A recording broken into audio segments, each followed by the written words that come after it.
And a welcome here to Wake Up Call with Dan Tortora inside the Great Lakes Honda City Studios. Great Lakes Honda City coming to you on 7140 Henry Clay Boulevard in Liverpool, New York. They're open for sales and service Monday through Saturday, and they're open all the time at GreatLakesHondaCity.com. I'm picture in picture with Jackson Mitchell here with me this morning on Wake Up Call in this edition of the Bearcat Breakroom inside of our exclusive multimedia marketing partnership with Binghamton University and your Bearcats, as we step into year 3 of our partnership with Binghamton. Binghamton relief pitcher here with us speaking inside the 2026 baseball season. At the time we're talking, this gentleman right here, Jackson, has an ERA of 0.00, and then just keep the zeros going. Jackson, how are you doing? I'm good. Thank you for having me. Yeah, man, and happy to have you. Happy to be here with you. I want to go right to that. I mean, having a 0 ERA, that is not an easy thing to accomplish by any stretch of the imagination, and it's rarely seen. I go back to Major League Baseball a few years back when it was very, very low. I believe it was .9 something, and if it had held for the player that was doing it, we would have been in a place where they may have the record. They may have held the record, because I remember going to the Cooperstown Baseball Hall of Fame and just looking at it, and it was Jacob deGrom who was under a 1 ERA, and if he did not get injured and he held the rest of the season, he could have been the keeper of the new record. So just what it means to you and just how difficult it is to have an ERA of 0. Yeah, I mean it's awesome. It's stayed that way for this long. I'm hoping to keep it that way going into our conference, but I just have to say it couldn't be possible without all the guys behind me. My defense has been really good behind me. And just I've been able to pound the zone, which I think has been what has allowed me to do that. Just getting ahead in the zone and keeping hitters off balance early in counts, especially. Just getting some weak contact and then going from there. Yeah, you talk about your teammates, because obviously in order to keep an ERA of 0, you got to get some help from the defense to make plays and whatnot. Just what you can say to how the defense has been here in this 2026 season, what it's comprised of on this team, and overall what you think about the defensive abilities of Binghamton. Absolutely. We're definitely a younger team, and a lot of younger guys have definitely stepped up. I mean, Matt Bowen has really held down center field for us, and he's been excellent both this year and last year, especially. So, and then everybody from Michael Stelrecht is probably one of the lockdown shortstops in America East, if not the nation. So, and then everybody else, obviously, like I said, we're a younger team, so a lot of younger guys have stepped up. We have Steven Krause at first base. He's been really good as well, and couldn't have done this ERA thing without them for sure. Hey, you talk about the young guys on the team here, and I mean, if you go and look at the roster, BinghamtonBearcats.com, and you go to the baseball roster, so many sophomores and redshirt Mhm. sophomores, and then a bunch of freshmen. There are some juniors, and there are a couple seniors here, but if you look at the entire roster, it is just flooded with the word sophomore. So, what is it like being on this young team? Like you said, some guys have stepped up, but just what you can say to the makeup of the team this year. Absolutely. I mean, Coach Nicky said going into the season that we're obviously like the younger team, like you said. We have to find our own identity, and I think it's been a slow process, but I think we're getting there. Absolutely. We're kind of figuring out how the lineup is going to be, where we're going to be putting guys, and I mean, I can't speak enough for the depth of our lineup. Everybody that's been put in has done something to help the team. Absolutely. And then if you look at guys like Tim Hennig, who necessarily haven't had the largest role, those are guys who have stepped up. Like I said, Steven Krause this year, the other day, just a big, huge pump to put us up against Richmond for a series win. And then Matt Baldwin, obviously another younger guy, Friday night put up a big home run to help us win against Richmond and win that series, which is our first series win. So uh, definitely a younger team, but the younger guys are also the ones who are stepping up, and it's cool to be an older guy and just seeing this happen for sure. Yeah, and I want to go to that of all the series that you played early on this season out of conference. We saw you go up against Dallas Baptist and then William and Mary. You're able to get a victory over William and Mary within that multi-game series, and you're able to get a win in the High Point series as well. But the first series win of the season came in Richmond, Virginia, at the University of Richmond against the Spiders, where the Bearcats won 2 out of 3 games. Coming off of the first full series win of the season, just what you're thinking of, what's on your mind and on your heart about where this team is at right now, knowing that you just did something that eluded you a little bit in these first few series, which is to take the entire series, which just happened. Yeah, definitely an awesome feeling. I mean, uh, it's not surprising at all. We've won the past 3 Fridays, including Richmond, but we haven't really been able to get over that bump yet until this past weekend. Which definitely going into conference play, it's awesome to be able to get that first series win. Hopefully, we'll keep that momentum going forward. Yeah, and I know that of all the road contests, there was only one that was meant to be at home against Lafayette and it was canceled. Hmm. How did you handle that and the team handle the fact that you had been on the road? You started off the season in Dallas, Texas, then Williamsburg, Virginia, then High Point, North Carolina. You're excited for March 3rd. You're excited to be back at home. The weather's not the greatest. I mean, how did you kind of as a team deal with the fact that the first opportunity to be at home doesn't end up being the first opportunity to be at home?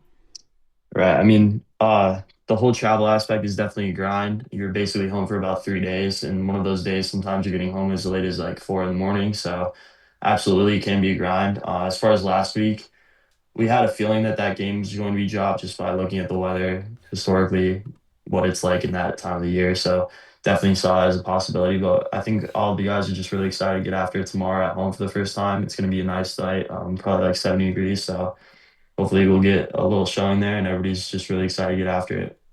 Yeah, that game here on March 10th at 3 p.m. Eastern Time, the first home game for the Binghamton Bearcats baseball team of the season. In just a few hours, we'll get to see that.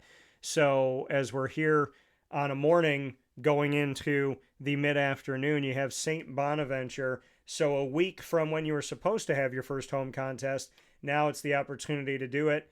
And just what you're thinking of when you, with just a few hours to go, knowing that St. Bonnie's will be the first time that Binghamton gets to get in front of their fans in your wonderful stadium and obviously your electrifying facility. Just what it's going to be like to finally be able to be at home, albeit a week late. Absolutely. I mean, it's an amazing feeling just to be able to show your stuff in front of our fans, in like you said, our beautiful stadium. And then I'm also excited to see some younger guys. We're going to be able to pitch like usually in midweeks. We use a lot of younger guys, so I'm excited to see them get after it for the first time for sure. And I mean, when you have the facilities that you have, not only the baseball complex itself with the stadium, but I've toured the indoor facility, the extension of that, and what was built on top of what was already there for baseball. I have likened your baseball locker room to the baseball or to the locker room that I experienced at the Amway Center at the time, which is now the Kia Center, the home of the Orlando Magic. The first thing on my mind seeing Binghamton Bearcats baseball locker room was this looks just like, if not better, than the Orlando Magic's NBA professional locker room.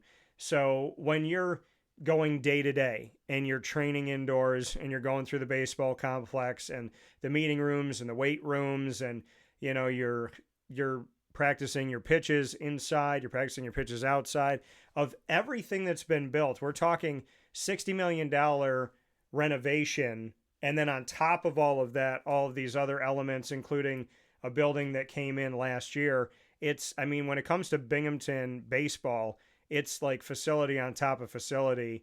What has that experience been like for you to be like, yeah, we play in the Northeast, but we have facilities that would rival anybody all over the country. And when we have to go indoors, we definitely have plenty of space to take up.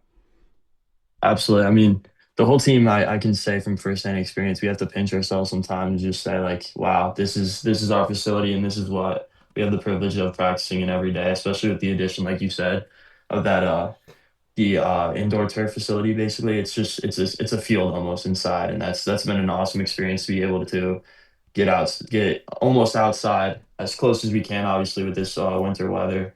Um, but like you said, it's one of the things that separates Northeastern baseball from down south is that because we aren't able to get outside as much, and this has just been giving us an awesome opportunity to be able to get as close as we can to that outdoor weather and simulate that outdoor weather. So it's been an awesome experience. I think it's definitely helped us prepare just for my freshman year when we didn't have that facility, and then going into my sophomore and junior years. Yeah, like you said, I mean, the facility wasn't there when you got there. So, what drew you to the Binghamton Bearcats, to Binghamton University? Some people would say, hey, the facilities grabbed me, but like you said, that was not all there when you said yes to Binghamton. So, why did you say yes? Well, obviously, I knew the facility was coming. The only part that wasn't there for my freshman year was the actual like turf area. But Yeah. we've had all the locker room, we've had the batting cages, and we've had access to all those things. Another thing that drew me there was the excellent academics, obviously. And then I just really clicked with the coaching staff, I felt, and I knew it was a good fit coming into my junior Yeah, you talk about clicking with the year. coaching staff, which is led by Tim Sinicki, your head coach, who you made mention of before. What is it about Tim and the way that this staff runs that just spoke to you and made you feel like this was the right place for you? He's definitely he's a coach who's going to allow you to do what you need to do as an individual. I mean, one of the first things, one of my first experiences with him was when we went to a camp, and he basically decided that he was very individualistic with pitchers, and that he wasn't blocking them all into the same thing. So he allows us to basically get after it within our own frameworks, and then whether that's like our warm up, our recovery, and then he's just an excellent coach. I mean, he has 34 years of experience, and then obviously with our addition of our new pitching coach, Coach Coss, they work really well together to get us everything we need and help us with pitching. Yeah, you made mention of the addition of Mike Coss in the pitching world. What has Coach Coss done for you specifically that you feel like has already elevated your game? Well, he's actually calling pitches now, which I like that part. But I think the most important thing is that he's really stressed the importance of just throwing strikes. He created a strike leaderboard for us, which is pretty cool. It also stresses like winning the first three, so getting two strikes out of the first three pitches you throw, and minimizing walks. Obviously, like freebies are what we call them. They're the worst thing you can give up because the hitter didn't win, you lost basically. So just minimizing walks for me has definitely, I think, led to just the team success and my success. Yeah, you talked about minimizing walks. How have you been able to do that consistently and not just a little bit at a time?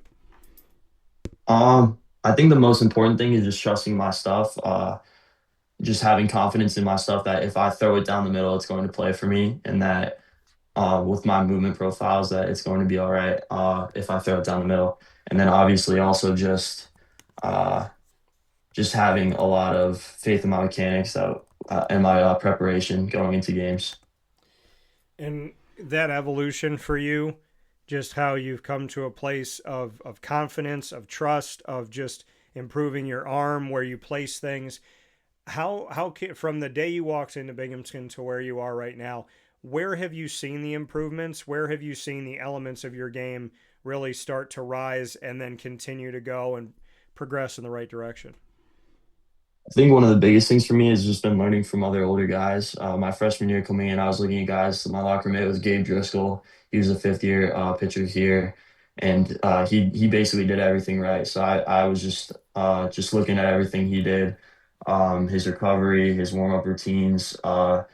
I'd never really had a process, I don't think, coming in as a high school pitcher, and that was one of the biggest things that I feel developed. Obviously, it's also different. Everybody who comes into a Division I program has probably started their whole life, and then they come in and they're out of the bullpen or they're relieving.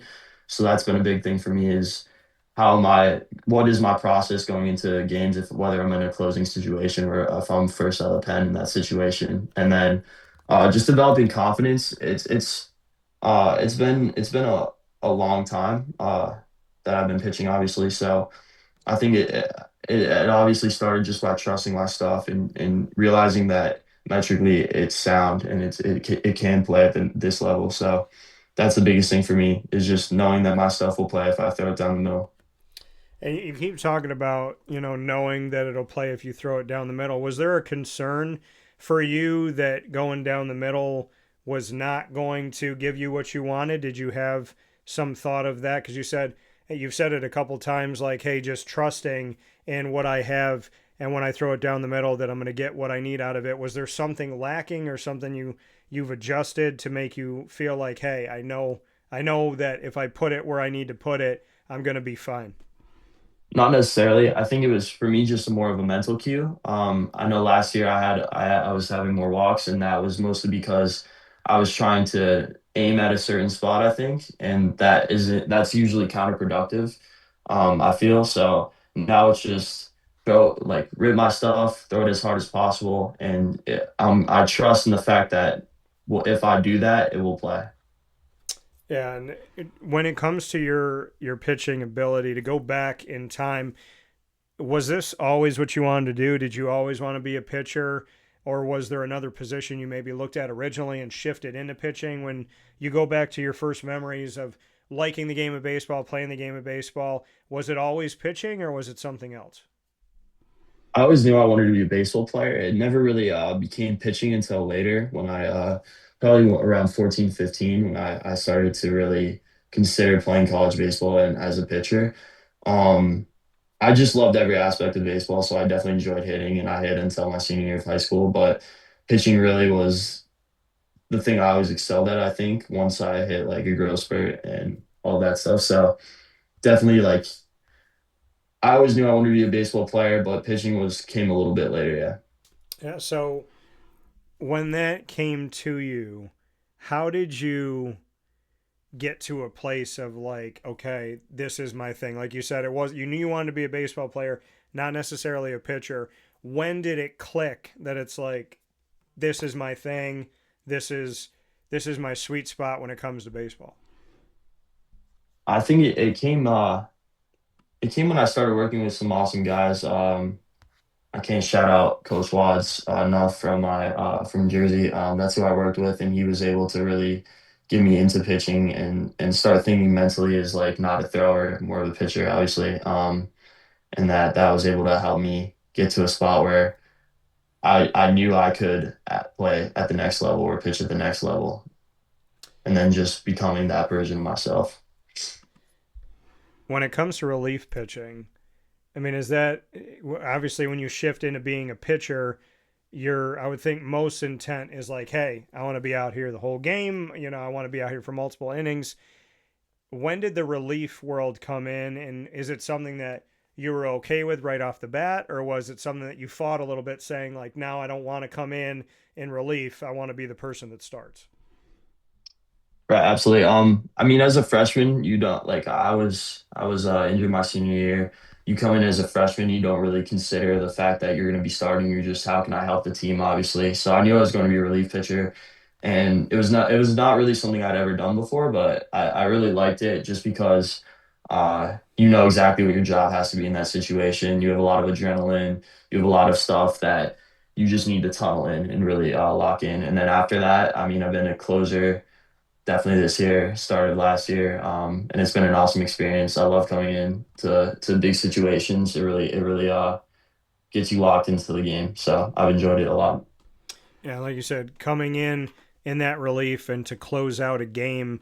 I mean, yes, I think there's the want to be a starting pitcher growing up, but there's also, if you're the right closer, you're the person that the team leans on more often than not to say, hey, we've brought you this far, now take us home. What does that mean to you?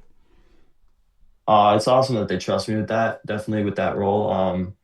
And it's something that I'm happy to have some success in, and I'm hoping I can keep rolling that forward. But like I said, I couldn't do it without the guys behind me. And I was just really appreciative that the coaches saw me in that role to be in the season. And they say the definition when it comes to baseball from MLB.com is that a closer is often considered the best relief pitcher that a club has in its bullpen. I know you've given a lot of credit to others, but when we hear the word closer, that's the best of the best when it comes to relief. That honor that has been given to you from your hard work, dedication, determination, just share with me what goes through your mind and your heart when you hear the definition from Major League Baseball saying the best relief pitcher on the entire club, that's who gets the job of closing. I mean, I definitely appreciate that. I can't say enough about, like I said, just them trusting me with that role. But this is all stemming from just me having faith in the guys behind me, like I said, and my own stuff. And I'm lucky to be in the position that I'm in, and I'm just gonna keep working to stay in that position. So I'm hoping to keep it there. Everybody has aspirations moving forward. Is that on your mind? I know you're playing within the season that you're playing in for Binghamton, and it's very early in the season, but are you doing things now, building habits now, be it nutrition or, watching film or working out or what you're doing with your arm when we know that in today's day and age, it seems easy for pitchers to run into the wear and tear if they don't treat themselves right. So are you doing things habitually now to say not just college, but I would like to be of service to a professional team someday? I mean, absolutely, that's always a dream. But right now, I'm just doing my best to keep it 1 week at a time. And I can't say enough for our strength staff. As far as like you said, recovering is one of the biggest things for us right now. Coach Bill, Coach Lori, they've done an excellent job, I think, of creating schedules for us, getting us in the weight room. Like today, I worked out. They do an awesome job with our programming, and they also do a really good job of reaching out to some of the places that we're going and getting us into lift after we pitched the day before. So can't say enough for that. And then obviously, like you said, nutrition, just trying to make sure that I'm not putting anything bad in my body. And doing mobility routines, keeping strength, and just trying to also get sleep as much as possible, especially with the road schedule can make it hard sometimes. So just trying to regulate everything as much as possible. Yeah, and I'm looking at, you talk about your teammates and you talk about, the family that helps you get to where you need to be. When we look in the pitching world of Binghamton in 2026, from Hayden to Ben to Dan and Connor, as well as to John, Colin, Brady, and I want to make sure I don't miss anybody here. Steven, who is listed as first base and a pitcher, to Aiden, Brady, as well as Vincent, and who's a lefty, Conlon, Ryan, Bates, and then Mason and Soren. I mean, when I'm going up and down this list, I think I caught everybody here. What has this pitching staff meant to you, and how do you all build each other up? Absolutely. I mean, we're pretty tight staff. One of the biggest things is the guy coming in after you is the one who's responsible a lot of the times for your run. So you got to have trust in them, obviously, and you got to pick your guys up. So I think we've done a really good job this year of even if you don't have the best start necessarily, you're getting up with your guys and you're supporting them and you're not sulking, you're not worrying about your own thing. And just, I think I've seen a lot of awesome examples of just guys being selfless and just being really supportive of the other guys. So I think that's definitely a great thing to see especially with when you need to have such a tight knit bullpen and rotation. Are there people, I know you talked about the coaching staff as well as who's on the team now and who's been helping you. Is there someone that, kind of through building your time period of when you started playing to right now, is there a person or two that you really feel like, hey, I got to give credit where credit's due and mention these people that helped me along the way to help me get to where I am today? Outside of Binghamton, is there a name or two and kind of the why you would mention them and what they've done to help you? Absolutely. I mean, there's so many names, but without a doubt, I have to mention my parents and especially my dad, who was always the one who worked with me constantly, day in and day out, growing up, and just has always, my mom especially, also just being such a voice in this process, and just all the support they've given me. I can't say enough about it. Mom and dad, what are their names? Oh, that's Mariah and Ben Mitchell. Mariah and Ben. What do you want to say to mom and dad, Mariah and Ben, what should they know beyond what you just said? If they're looking at the screen right now, what do you want to say? I mean, just thank you guys. I mean, I probably don't say it enough, but thank you for everything you guys have done for me, and all the support you've shown me. I couldn't have done it without you. Jackson Mitchell here with us. Before we jump into rapid fire, making mention of the fact that the first home game of the 2026 season will be against St. Bonaventure here on Tuesday, March 10th at 3 p.m. Eastern Time. After that, we will jump into America East play with a three-game series against Bryant, and then Siena will come to town. So you haven't been home yet when it comes to a game, but you're going to have five in a row. Looking at that, I mean, obviously every game is important, whether you're at home or on the road. You can control what you can control, but knowing you're going to be in your complex, not just for the game here now, but for the next five. Just what that can do for this team to make a run and put yourselves in a good position before you head back on the road. Absolutely. I mean, it's a big difference, obviously, between being on the road and just staying in a hotel and being able to sleep in your own bed and just have access to all the facility has to offer. We're hoping to just keep that momentum for this next 5 games and our series win at Richmond. We're hoping to keep that momentum going into those next 5 games and just carry it into conference play, obviously, because these are when the games really start to matter, especially when we're going up against Bryant, who that's that's the team to beat. Obviously, that's the championship matchup from last year. So Yeah, and when you look at the games that you played so far, the 12, when we look to Dallas Baptist, William and Mary, High Point, and the University of Richmond, all of those series from that non conference play. I know we talked a little bit about Richmond, but what have you learned overall from those 12 games that have happened non conference? one of the things I've learned is that we're never really out of the fight. I know William and Mary and High Point, both of our wins on Friday night, we were down by up to I believe it was 7-0 at one point in the William and Mary game, and we were able to come back and win that. And I have to give a shout out to Tim Hennick, who's really been clutch in those situations and helped us get back in those games. But I think we're a team that's going to fight to the end, and that we've made that our identity a little bit. So we're hoping to keep it that way. What is it about this team that you just feel like there's no give, there's a bend but no break? I mean, you talked about the team having a lot of youth on it, but there's a collective with this team that no matter what happens, you're staying within games and you're pushing teams. Even if it doesn't turn out in a victory, it can down the road because of the ability of seeing yourselves come back. So why the comeback kids? Why have that on the team? What is it about this team and the resolve that you do bend but that you don't break? I think there's a little bit of a chip on our shoulder where we do realize we are a younger team, and we lost a lot of our guys last year who were absolute dogs for us. But at the same time, like there's just kind of a why not aspect to it. A mentality is like why can't we come back in this game and we're going to show you that we can. So I think it's been good for us. Jackson Mitchell here in this edition of the Bearcat Breakroom in our exclusive multimedia marketing partnership with Binghamton University, celebrating the Binghamton baseball team with a spotlight here today in the 2026 season with our relief pitcher, Jackson Mitchell. Jackson, right before we get into rapid fire, I want to ask you about the hometown, Warwick, New York. To those that don't know, it's in the southern part of New York. It's out and right above Long Island, but not quite in that New York City area. How would you describe Warwick? And when it comes to the food, when it comes to just what you do when you're there, to someone who's never been there, paint us a picture of Warwick, New York. Amazing town, definitely a good place to grow up.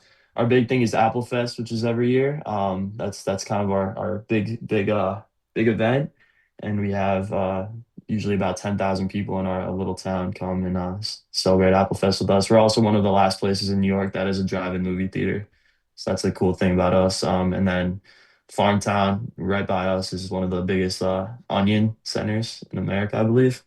So definitely a little rural, but not too far out of the city. Yeah, I like that. And I can appreciate the drive in as well as Apple Fest and getting outside and doing things with your family and doing things that involve you getting away from technology and just being in the moment. So let's jump into rapid fire, Jackson. We can ask each other any question, any topic, anything that comes to mind. You get to ask the first question. What do you got? All right. I'll go. How did you get into this? And What made you start podcasting? Man, I mean, broadcasting to me is broadcasting, whether you're on the radio or you're on TV or you go to the internet. I shifted to the internet on purpose years ago. I have to blame the advice of my producer at the time, Niccolo Cicero, that was like, hey, man, just try it out, start putting some stuff on the internet. And he thought it would be good for me. And then I was working at a radio station. I wasn't really getting the opportunities that were promised, and I didn't see a future working for the people I was working for, because trust is important to me and being a person of your word. And so I started my company at 26. We're almost 14 years in. I'm 22 plus years into broadcasting. And man, why did I get into it? I'm a storyteller. I love people. I want to spread as much love as I can. I want to make the world a small place in a good way. I want to show people that people care about you. I want you to win, but when you lose, I'm going to talk with you the same way I'm going to talk with you if you win. And I mean, if this team was 8-4 or 4-8, you and I would have the same conversation. And so I think it's important to be consistent, to be kind, to treat people the way you want to be treated, to be able to paint pictures and tell stories in a unique way. I like being original in a world that's unoriginal. I like being innovative in a world that steals a lot. And, I mean, I'm an idea man. I'm a creative person, and I thrive on helping people by doing cool things and making people laugh and hopefully think. And if you're going to cry, let them be happy tears. And, ultimately, with everything that I do, I put God first. I know that He's the reason why I exist and why I'm here. He's the reason why I never gave up, and I won't. And yeah, so if you put it all in a pot and mix it up, I'm trying to lead the charge for Him while being myself and being proud to be that person. My question back to you, Jackson. If you took over my show for the day and it was Wake Up Call with Jackson Mitchell, what three Hmm. guests, sports, entertainment, family, teammates, anybody, if you could have three people living or deceased on your edition of Wake Up Call for the day, who would you have? That's awesome. I'm a huge Mets fan, so I would say Jacob DeGrom. Obviously not with the Mets anymore, but that awesome period where he was the best pitcher in baseball in the Mets. I would definitely love to pick his brain. I'm also kind of into history, so I would be curious to ask some questions to like, who could I go with? Napoleon would be a cool one, I think. Okay. Uh, and then finally, I would go with my teammate Connor Griffin. Let's throw him in there because why not? Okay, so why Napoleon and why Connor? Connor's a great kid to talk to. I'll just put it that way. And then Napoleon, I saw that movie with him a few years back, and obviously just knowing in history how much of a how feared he was and how successful he was as a leader. So I think those are some cool qualities. And then that's just an interesting historical figure. I think would be interesting to talk to. Yeah. I also think it's interesting and amazing that I mentioned Jacob DeGrom, not knowing that you were a Mets fan, talking Hmm. about his low ERA, your low ERA, and then you turn around and tell me if I had a choice of any Met, I'd talk to Jacob DeGrom. I think that's kind of funny how that works out. What is your next question for me? I mean, obviously you're talking to a lot of athletes from Binghamton. What got you into your love of sports? Man, I playing. I Mm, grew up and I was a basketball player, and I still to this day, I just put up a video of Brandon Trish of Syracuse Orange in pro history of us playing half court knockout, and I won. And so I mean that, and he's the winningest Syracuse men's basketball player in a 4 year period ever. So that was really cool. And I mean, I just I love what sports can do. It's one of the places that people like. It's one of the places where strangers still talk to each other.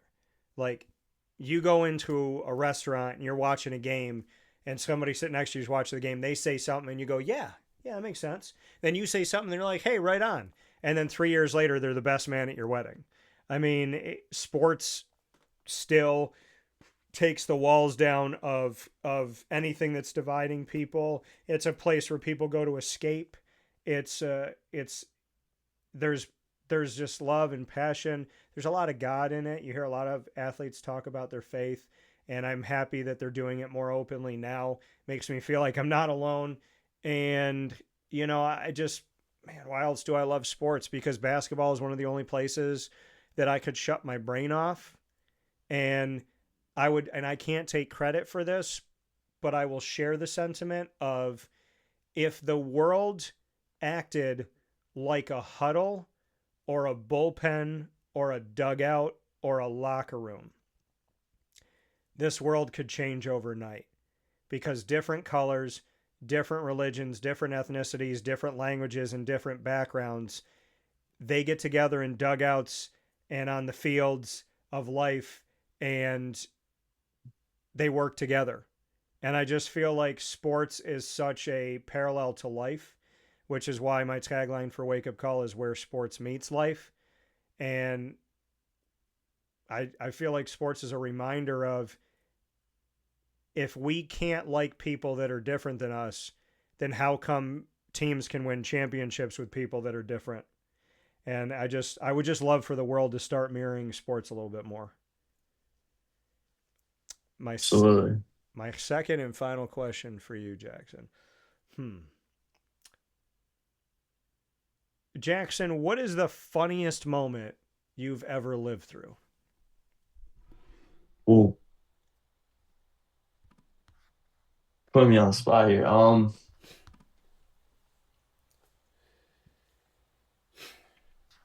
One of the funniest moments I think I've seen. I can't think of anything too good right now, so I'm gonna go back to last week with my teammate Connor Griffin again.